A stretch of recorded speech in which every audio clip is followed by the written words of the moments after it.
প্রিয় অষ্টম শ্রেণীর শিক্ষার্থী বন্ধুরা, তোমাদের সকলকে স্বাগত জানাই অপূর্ব বান্না হোম টিউটর ইউটিউব চ্যানেলে। আজ আমি তোমাদের সঙ্গে তোমরা যারা এবছর নতুন সপ্তম শ্রেণী থেকে অষ্টম শ্রেণীতে উঠেছ, তোমাদের ভূগোল বইয়ের থেকে আজকের আমরা প্রথম অধ্যায় পৃথিবীর অন্দরমহল যে বলে পড়াটি রয়েছে, এই পড়ার থেকে ক্লাস নিয়ে এলাম পার্ট 4 ভিডিও। ঠিক আছে, এর আগে আমি পার্ট 3 অবধি ক্লাস করে দিয়েছি। অবশ্যই না দেখে থাকলে প্লেলিস্টের মধ্যে সমস্ত ক্লাসগুলো রয়েছে, তোমরা ওখান থেকে দেখে নেবে। আজ আমরা ভূত্বক সম্পর্কে ক্লাস করব। ঠিক আছে, কি সম্পর্কে ক্লাস করব? ভূত্বক।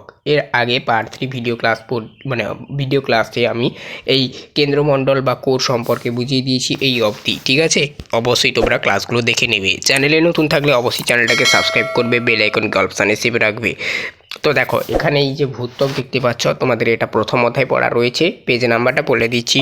দেখো, পৃথিবীর অন্দরমহলের অন্তর্গত তোমাদের 4 নাম্বার পাতায় চলে যাও, 4 নাম্বার পাতা। ঠিক আছে, তো দেখো এখানে ভূত্বক এই সম্পর্কে কী বলা রয়েছে। দেখো, কাটা আপেলের খোসার সঙ্গে পৃথিবীর সবচেয়ে ওপরের স্তর ভূত্বকের তুলনা করা যায়। তাহলে এই যে ভূত্বক, এই ভূত্বককে কার সঙ্গে তুলনা করা যায়? কাটা আপেলের যে খোসা, সেই কাটা আপেলের খোসার সঙ্গেই কিন্তু এই পৃথিবীর ভূত্বকটাকে তুলনা করা যায়। ঠিক আছে, ভেবে দেখো আপেলের খোসা গোটা আপেলের তুলনায় কত পাতলা। তাহলে এখানে তোমাদেরকে ভাবতে বলেছে যে আপেলের খোসাটা আপেলের তুলনায় কতটা পাতলা। ঠিক তেমনিভাবে ভূত্বকটাও এরকমই বিভিন্ন স্তরে বা বিভিন্ন পাতলা পাতলা আস্তরণ দিয়ে তৈরি। এটাই বলা রয়েছে এখানে আর কি। দেখো কি বলা রয়েছে, মহাসাগরের নিচে ভূত্বক গড়ে 5 কিলোমিটার ও মহাদেশের নিচে গড়ে 60 কিলোমিটার গভীর। তাহলে ভূত্বকের গভীরতাটা মহাদেশের নিচে কত?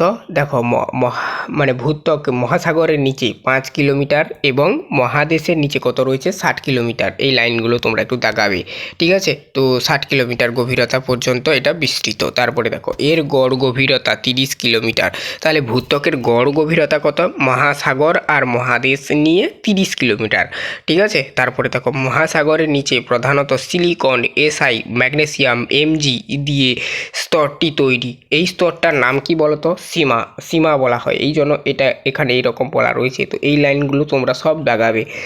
দেখো কি বলা রয়েছে, মহাসাগরের নিচে প্রধানত সিলিকন, এসআই আর ম্যাগনেসিয়াম, এমজি দিয়ে তৈরি স্তরটি হলো সীমা কাকে বলে না? হচ্ছে ভূত্বকের নিচে মহাসাগরে, ঠিক আছে, প্রধানত সিলিকন, এসআই আর ম্যাগনেসিয়াম, এমজি দিয়ে তৈরি যে স্তর, সেই স্তরকেই বলা হয় সীমা। এরকমভাবে তোমরা বলবে। তোমাদের 1 নম্বরের প্রশ্ন আসে এইখান থেকে।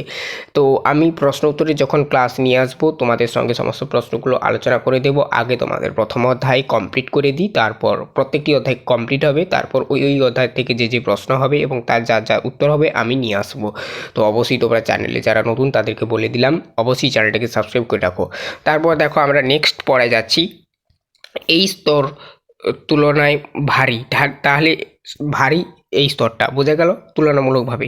প্রধানত ব্যাসল্ট জাতীয় আগ্নেয় শিলা এই স্তর গঠন করেছে। এখানে যেটা বলতে চেয়েছে, এই যে সীমা স্তরটা কিন্তু অনেক ভারী। আর এটার গঠনটা কিভাবে হয়েছে, মানে কোন শিলা দ্বারা গঠিত হয়েছে? এটা প্রধানত এই যে ব্যাসল্ট জাতীয় যে শিলা, সেই ব্যাসল্ট জাতীয় শিলা দ্বারাই কিন্তু এই ব্যাসল্ট জাতীয় আগ্নেয় শিলার দ্বারাই কিন্তু এই স্তরটা গঠিত হয়েছে। তাহলে তোমাকে যদি বলে শিলা স্তরটি কোন শিলা দ্বারা গঠিত, তুমি বলবে ব্যাসল্ট জাতীয়। সীমা স্তরটির কি কোন জাতীয় শিলা দ্বারা গঠিত? না, ব্যাসল্ট জাতীয় আগ্নেয় শিলা দ্বারা গঠিত। বোঝা গেল? এরকমও প্রশ্ন দেয়। তারপরে দেখো, আবার এমসিকিউ প্রশ্ন দেয়। এর ঘনত্ব 2.9 গ্রাম পার ঘনসেমি। তাহলে সীমা স্তরের ঘনত্ব কত?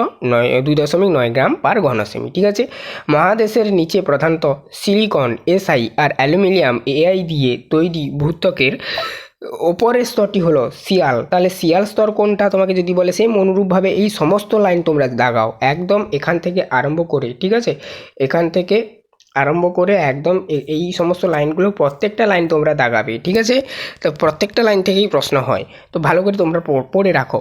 আর আমি প্রশ্ন উত্তরেরও ক্লাস নিয়ে আসবো, তো দেখতে থাকো ক্লাসগুলো। কি বলা রয়েছে দেখো, এবারে আমরা শিয়াল সম্পর্কে জানবো। এতক্ষণ আমরা সীমা স্তর সম্পর্কে জানলাম, এবারে শিয়াল স্তর কাকে বলে দেখো। কি বলবে, মহাদেশের নিচে প্রধানত সিলিকন, যেটাকে বলা হয়, যার সংকেত এসআই, বোঝা গেল, আর অ্যালুমিনিয়াম, যার সংকেত এএল, ঠিক আছে, দিয়ে তৈরি ভূত্বকের ওপরের স্তরটি হলো কি না শিয়াল স্তর। সীমার পর আর কি শিয়াল স্তর। এটা কোন শিলা দ্বারা গঠিত? এবারে দেখবো, এবারে আমরা গ্রানাইট জাতীয় আগ্নেয় শিলা দ্বারা গঠিত হয়েছে এই স্তরটি। এই জন্য এখানে লেখা রয়েছে দেখো গ্রানাইট জাতীয় আগ্নেয়শিলা দ্বারা। এই স্তর সীমার চেয়ে হালকা এবং একটানা নয়। ঠিক আছে, তাহলে কি হলো, এই স্তর সীমার চেয়ে হালকা এবং একটানা নয়। তারপরে দেখো সমুদ্রের নিচে এই স্তর অনুপস্থিত, সীমা বা মহাসাগরীয় ভূত্বকের ওপরে শিয়াল অবস্থান করছে। বোঝা গেল? এখানে দেখো বিভিন্নভাবে এর অবস্থানগুলো দেখানো হয়েছে, কোনটা শিয়াল কোনটা সীমা। এখানে দেখো এইটা হচ্ছে শিয়াল মহাসাগরের ওপরে আর সীমা মহাসাগরের নিচে। এবারে দেখো শিয়াল গ্রানাইট শিলা দ্বারা গঠিত, এই জন্য ওপরে রয়েছে, আর সীমা ব্যাসল্ট শিলা দ্বারা গঠিত, এই জন্য নিচে রয়েছে। বোঝা গেল? ভূত্বকের নিচে, ঠিক আছে, মানে ভূপৃষ্ঠের নিচে আর কি।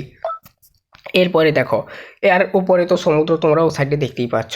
এরপরে দেখো কি বলা রয়েছে, পৃথিবীর সবচেয়ে বাইরের এই স্তর অত্যন্ত পাতলা। তাহলে এই স্তরটা কিন্তু সব থেকে পাতলা স্তর শিয়াল স্তরটা, ঠিক আছে। আর সীমা স্তরটা পুরু স্তর। বোঝা গেল? ভূত্বকের শিলা নানা খনিজ সম্পদে সমৃদ্ধ। তাহলে কি হলো, ভূত্বকের যে শিলা নানা খনিজ সম্পদে কিন্তু সেটা সমৃদ্ধ। ভূত্বকের একেবারে ওপরে আছে মাটি, তারপরে আছে এই সমস্ত শিয়াল বা সীমা স্তরগুলো। বোঝা গেল? ভূত্বকের বেশিরভাগ অংশ অর্থাৎ যা কিনা 47% অংশ জুড়ে অক্সিজেন রয়েছে। তাহলে ভূপৃষ্ঠের বা ভূত্বকের কত শতাংশ স্থান জুড়ে অক্সিজেন রয়েছে? 47%। 47% বা পার্সেন্ট বলা হয় এটাকে, ঠিক আছে। 47 ইংলিশে আর বাংলায় 47, ঠিক আছে। আর 47% ইংলিশে আর বাংলায় 47%, ঠিক আছে, স্থান জুড়ে কিন্তু অক্সিজেন রয়েছে। বোঝা গেল? তারপর দেখো বায়ুমণ্ডলের চেয়ে অনেক বেশি অক্সিজেন পৃথিবীর ভূত্বকের সঙ্গে নানান রাসায়নিক অবস্থায় মিশে রয়েছে। তাহলে বায়ুমণ্ডলে যত যা অক্সিজেন রয়েছে তার থেকে বেশি কিন্তু এই যে ভূত্বকে যে বিভিন্ন উপাদানগুলো রয়েছে, ঠিক আছে, শিয়াল স্তর বা সীমা স্তরে যে উপাদানগুলো রয়েছে বিভিন্ন খনিজ দ্রব্য, সে অ্যালুমিনিয়াম হতে পারে, সিলিকা হতে পারে, ম্যাগনেসিয়াম হতে পারে, এই যে উপাদানগুলো রয়েছে এগুলোর সাথে বিভিন্ন ভাবে অক্সিজেন কিন্তু মানে মিশে রয়েছে, ঠিক আছে, রাসায়নিক ভাবে বিক্রিয়ার মাধ্যমে, ঠিক আছে। তারপরে দেখো ভূত্বকের দ্বিতীয় প্রধান উপাদান হলো সিলিকা। তাহলে এরপরে আমরা যেটা জানলাম, ভূত্বকের দ্বিতীয় প্রধান উপাদান কি না সিলিকা। সিলিকা হচ্ছে ভূত্বকের দ্বিতীয় প্রধান উপাদান। বোঝা গেল? এরপর দেখো এখানে একটা ছক দেওয়া রয়েছে, জানো কি, ভূপৃষ্ঠের থেকে কেন্দ্র পর্যন্ত যেখানে যেখানে ভূমিকম্পের তরঙ্গের গতিবেগ পরিবর্তিত হয় সেখানটাকে ভূতত্ত্ববিদরা বলেন বিযুক্তি রেখা বা ডিসকন্টিনেন্টি। তাহলে ডিসকন্টিনেন্টি কি বা বিযুক্তি রেখা কি, তোমাদের এখন ইংলিশ অতটা না জানলেও চলবে, তোমরা বাংলাগুলো জেনে রাখো। তাহলে তোমাদের প্রশ্ন আসে বিযুক্তি রেখা কি, ঠিক আছে, বিযুক্তি রেখা কি, বিযুক্তি রেখা কি। বোঝা গেল? তোমাদের প্রশ্ন আসে, তো তোমরা এখান থেকেই এতটা বলবে, এখান থেকে এতটা, এই যে কি বলবে না ভূপৃষ্ঠ থেকে কেন্দ্র পর্যন্ত যেখানে ভূমিকম্পের তরঙ্গের গতিবেগ পরিবর্তিত হয় সেই স্থানকে ভূতত্ত্ববিদরা বিযুক্তি রেখা বলে। মানে যে যে স্থানই পরিবর্তিত হয় সেই সেই স্থানগুলোকে ভূতত্ত্ববিদরা বিযুক্তি রেখা বলে, এভাবেই বলবে, ঠিক আছে। আমি যখন প্রশ্নোত্তরের ক্লাস নিয়ে আসবো ওখানে এই সমস্ত প্রশ্নগুলো থাকবে এবং উত্তরগুলো থাকবে, তোমরা দেখে নেবে, ভালো করে লিখে নিয়ে আসবো, ঠিক আছে। তারপর দেখো বিযুক্তি রেখার দ্বারা দুটি ভিন্ন উপাদান ও ঘনত্বের স্তরকে আলাদা করা যায়, ঠিক আছে। তাহলে কী হলো, বিযুক্তি রেখার কাজ কি না, এই রেখার কাজ মূলত হচ্ছে এই রেখার দ্বারা দুটি ভিন্ন যে উপাদান ও ঘনত্বের স্তর সেই স্তর দুটোকে আলাদা করা যায়, এটাই এর কাজ বা বিযুক্তি রেখার কাজ। এরপর দেখো শিয়াল ও সীমা স্তরের মাঝে আছে কনরাড বিযুক্তি রেখা। তাহলে শিয়াল এবং শিলা, এই তো আমরা দুটো স্তর পড়ছি, এই দুটো নিয়ে তো আমরা এতক্ষণ পড়াশোনা করলাম। তো শিয়াল ও সীমা স্তরের মাঝে আছে কিন্তু কনরাড বিযুক্তি রেখা বা ডিসকন্টিনেন্টি, মানে কনরাড ডিসকন্টিনেন্টি, ওকে, ইংলিশ এটাকে বলা হয় কনরাড বিযুক্তি রেখাকে কনরাড ডিসকন্টিনেন্টি বলা হয়। তোমাদের এখন ইংলিশ না জানলেও চলবে এতটা, তোমরা শুধু বাংলাগুলো জেনে রাখো, কনরাড বিযুক্তি বলা হয়। বোঝা গেল? এরপর আমরা নেক্সট পেজে যাচ্ছি। দেখো নেক্সট পেজে তোমাদের পরের দিন আমি পার্ট 5, এটা গেল আমার পার্ট 4 ভিডিও ক্লাস। এখান থেকে এই প্রশ্নগুলো হয়, এই লাইনগুলো আমি যেখানে যেখানে দাগিয়েছি আর যেখানে যেখানে বলিনি কিন্তু দাগিয়েছি সেই সমস্ত লাইনগুলো তোমরা দাগাও এতক্ষণ যারা যারা ক্লাসগুলো দেখলে। এরপরের দিন আমরা পার্ট 5 গুরুমণ্ডল সম্পর্কে পড়বো। দেখো ছোট ছোট করে পার্টে ক্লাসগুলো করে দিয়েছি, তোমাদের বুঝতে সুবিধা হবে, ঠিক আছে। এরপর আমরা পার্ট 5 কিন্তু গুরুমণ্ডল সম্পর্কে আলোচনা করব, বা যে যে প্রশ্নগুলো হবে বা যে যে লাইনগুলো ইম্পর্টেন্ট আমি বলে দেবো, তোমরা দেখে নেবে, ঠিক আছে। সমস্ত ক্লাসগুলো প্লেলিস্টের মধ্যে পাবে। পার্ট পার্ট 5-এ কিন্তু আমরা গুরুমণ্ডল সম্পর্কে পড়বো, পার্ট 6-এ অ্যাস্থেনোস্ফিয়ার সম্পর্কে পড়বো, তারপরে পার্ট 7-এ কেন্দ্রমণ্ডল পড়বো, পার্ট 8-এ এরকম যা করে আছে আর কয়েকটি জিনিস রয়েছে, তারপরে তোমাদের এই চ্যাপ্টারটা শেষ হয়ে যাবে। 8টা থেকে 9টা ক্লাস হবে, আর প্রশ্নোত্তর নিয়ে টোটাল 10টা পার্টের মধ্যে এই প্রথম অধ্যায়টা শেষ হবে। ঠিক আছে, তো আজকের এই অবধি। সবাই ভালো থেকো। চ্যানেলে নতুন থাকলে অবশ্যই চ্যানেলটাকে সাবস্ক্রাইব করবে, বেল আইকন অপশানে সেভ রাখবে।